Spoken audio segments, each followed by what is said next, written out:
Students, आज हम revision करने वाले हैं बेसिक अकाउंटिंग प्रिंसिपल जो इंटरव्यू में हमसे पूछे जाते हैं और जो हमें पता होता है 11th-12th की बेसिक अकाउंटिंग प्रिंसिपल्स होते हैं, बट हम इतने टेक्निकल में चल जाते हैं कि हम इस पर ध्यान नहीं देते और हम ये भूल जाते हैं। तो सबसे पहला 3 फाइनेंशियल स्टेटमेंट, फर्स्ट है बैलेंस शीट, दूसरा इनकम स्टेटमेंट और थर्ड है cash flow statement. Balance sheet shows asset, liability and share holder equity.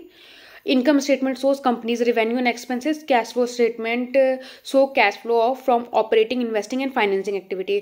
अब मैं क्वेश्चन भी बताने वाली हूँ और आंसर भी देने वाली हूँ उसके। Okay, second, overall health of company किससे वेरीफाई कर सकते हो? तो by cash flow statement as it give true picture how much cash company is generating. Third, what is deferred revenue? Deferred revenue तो चाहे आप बैंक जाओ, चाहे किसी में भी जाओ, चाहे कोई प्रोफाइल के लिए जाओ, हर जगह पूछा जाता है deferred revenue. Payment received in advance for a service which have not been yet rendered or performed, shown as liability in balance sheet. Basically हमें एडवांस मिल चुका है, हमने अभी गुड या सर्विस प्रोवाइड नहीं किया है, इसलिए वो liability as a balance sheet में हमारे शो करता है। Fourth, what is deferred expenses? Similarly opposite of it, हमारा जो डिफर्ड एक्सपेंसेस हमारे लिए, तो जिसने हमें एडवांस पे किया उसके लिए वो डिफर्ड एक्सपेंसेस है।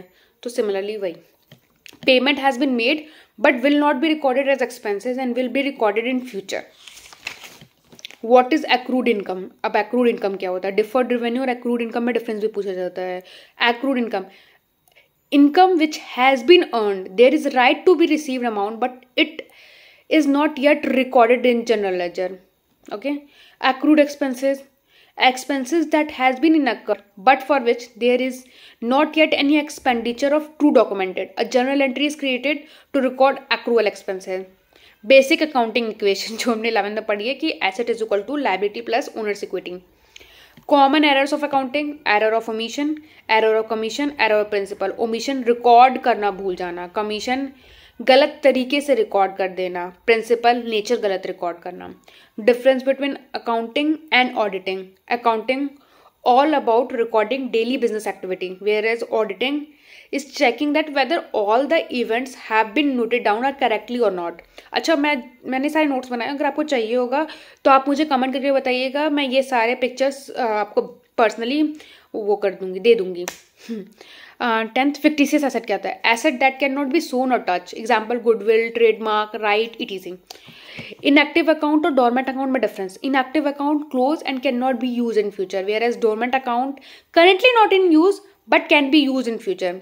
Deferred revenue versus account receivable. Deferred revenue, cash receive from customer for a services और good that not yet provided, where as account receivable represent cash owing from customer for a good and services provided to customer. Abbreviation of debit and credit, debit का DR, credit का CR. Double entry bookkeeping, where every debit entry has a corresponding credit, means debit is equal to credit. उसके बाद branches of accounting, financial accounting, management accounting and cost accounting. Depreciation and its type, value of asset is decreasing as it is used over a period of a time, SLM and WDV. And compound journal entry क्या होती है?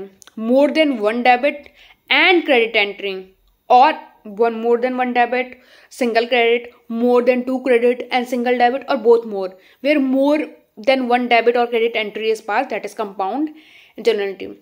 Hope करती हूँ आपको ये अच्छा लगा होगा, ऐसी वीडियो और चाहिए होगी और मैंने बहुत सारी ऐसी वीडियो डाली हुई है तो उसे चेक करना ना भूलिए, लाइक शेयर सब्सक्राइब करना ना भूलिए, बेल आइकन जरूर दबाइए। Bye bye, thank you.